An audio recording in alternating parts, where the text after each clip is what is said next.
urgent launch from hidden desert bases and streak across the sky. Incoming missiles trigger multi-million-dollar defense systems. And in the ocean, massive container ships carrying the fuel that powers the world are forced to drop anchor. The decades of military escalation between the United States and Iran are driven by the control of global economics. The multi-billion-dollar cost of these defense intercepts is the price of maintaining a specific financial mechanism established in the 1970s. In 1971, the U.S. economy faced a crisis. President Richard Nixon announced the U.S. dollar would no longer be backed by gold. Without the gold standard, the United States needed a new way to ensure the world remained dependent on the U.S. dollar. The solution arrived in 1974.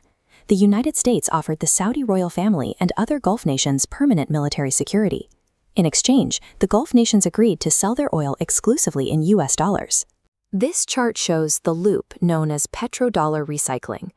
Since every country needed oil, every country now needed dollars to buy it. And because the Gulf nations were suddenly flooded with U.S. currency, they would reinvest those profits right back into the U.S. economy by purchasing treasury bonds and American military hardware. This arrangement locked the global energy market into American currency. The dollar became the undisputed global reserve currency, cementing American financial dominance and funding the continued growth of the U.S. military.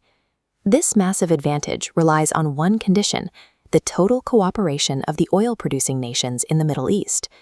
In 1951, Iranian Prime Minister Mohammad Mossadegh moved to nationalize the country's oil fields. He argued that the profits should belong to the Iranian people, cutting off the lucrative pipelines that had enriched Western nations for decades. The West retaliated. In 1953, the CIA and British intelligence orchestrated Operation Ajax. They removed the elected prime minister and empowered the Shah to rule as a compliant proxy for American interests. To the Iranian public, this was an act of blatant interference. A nation that championed democracy had removed an elected leader to secure cheap oil. The death to America sentiment often seen in Iran traces its origin directly to this event.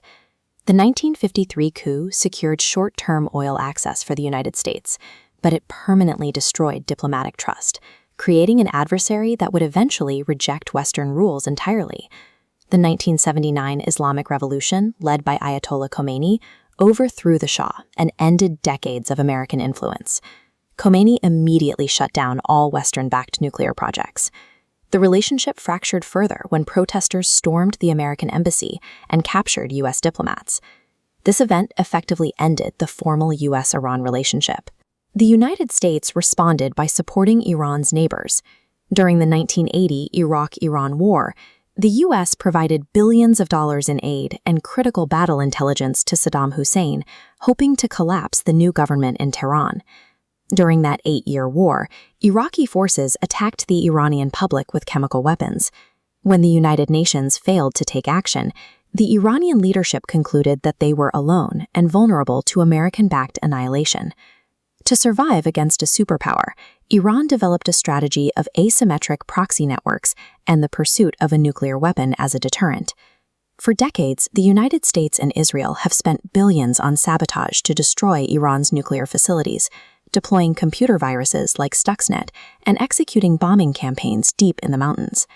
This focus on nuclear enrichment is tied directly to the dollar. If Iran achieves a nuclear weapon, American military threats lose their impact.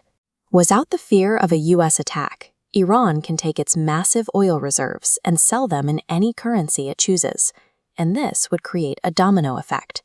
If the U.S. military is neutralized by a nuclear deterrent, America's security guarantees to the Gulf states become worthless. Those nations would no longer have a reason to restrict their oil sales to the U.S. dollar. Stopping Iran's nuclear program is a foundational requirement for U.S. strategy. Without it, the petrodollar system that sustains American financial dominance could face collapse. Iran maintains its own leverage through the Strait of Hormuz, a critical maritime passage. This passage is only 33 kilometers wide, yet 20% of the world's oil supply moves through it. It is the single largest vulnerability in the global energy market. By utilizing the mountainous terrain along the strait, Iran can launch drones that cost $20,000 to threaten shipping lanes. To defend these lanes, the U.S. must fire interceptor missiles that cost millions of dollars each. Iran does not need to match American military spending. They only need to disrupt the flow of oil through this single choke point to put immense pressure on the American economy. The standoff is defined by two opposing needs. The U.S. must prevent Iran from becoming a nuclear power because it threatens the economic world order. At the same time, Iran views its deterrent as a survival necessity, citing the American history of orchestrating regime changes and backing its enemies. Until the financial system that links oil and the dollar changes, the world remains trapped in this stalemate, a conflict rooted in 1953 and sustained by the mechanics of the global economy.